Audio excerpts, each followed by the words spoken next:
সপ্তাহের ব্যবধানে ডজনে 10 টাকা বেড়েছে ডিমের দাম। মুরগি বিক্রি হচ্ছে গেল সপ্তাহের দরেই। চালের বাজারে কিছুটা স্বস্তি থাকলেও ডাল, চিনি, তেল আরও কিছু পণ্যের দাম স্থিতিশীল। ক্রেতারা বলছেন আয় অনুযায়ী নিম্ন আয়ের মানুষের নাগালের বাইরে নিত্যপণ্যের দাম।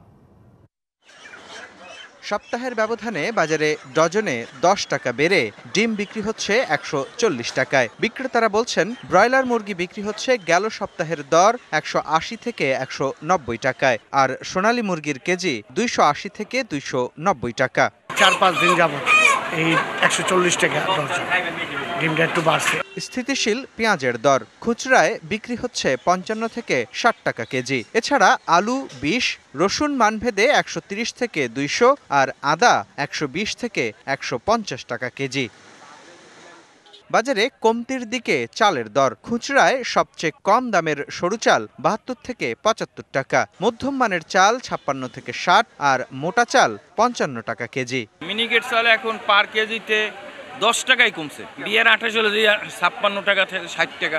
আরও নিয়ন্ত্রণে অবশ্যই আসা উচিত। বাচ্চা কাচ্চা পড়াশোনা, বাসা ভাড়া এসব মিলিয়ে একটু প্রয়োজনের জিনিসপত্রের দাম একটু কমলে মনে হয় ভালো হবে।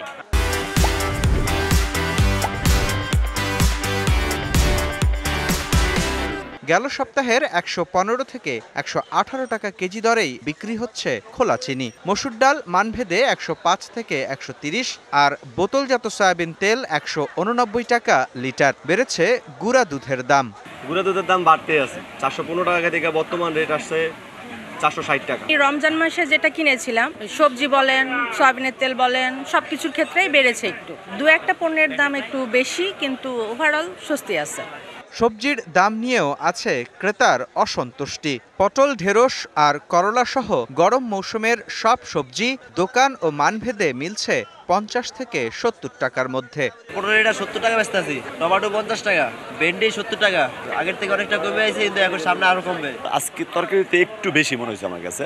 আমি স্বস্তি বোধ করতেছি, আমি সন্তুষ্ট আর কি। খাসির মাংস 1150 আর গরুর মাংস বিক্রি হচ্ছে 700 টাকা কেজি দরে। মোস্তফা মাহবুব, ডিবিসি নিউজ, ঢাকা।